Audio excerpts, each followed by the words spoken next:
നമസ്കാരം. Welcome to my YouTube channel. It's me Anju Betsy. ജീവിതത്തിൽ എപ്പോഴും വിജയിക്കണമെന്ന് ആഗ്രഹിക്കുന്നവരാണ് നമ്മളെല്ലാവരും, അല്ലേ? വിജയം എന്നത് ഒരു ലക്ഷ്യസ്ഥാനമല്ല, അതൊരു യാത്രയാണ്. ആ യാത്രയിൽ വീഴ്ചകളുണ്ടാകാം, തിരിച്ചടികളുണ്ടാകാം.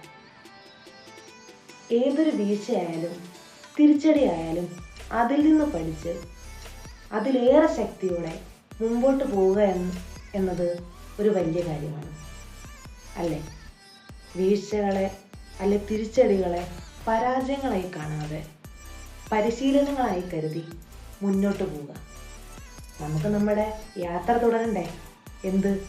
വിജയത്തിലേക്കുള്ള യാത്ര, നമ്മുടെ ലക്ഷ്യസ്ഥാനത്തിലേക്കുള്ള യാത്ര. അപ്പോൾ വീഴ്ചകളെ പരാജയങ്ങളായി കാണരുത്, അതിൽ നിന്ന് പഠിച്ച് മുന്നോട്ട് പോവുക തന്നെ വേണം.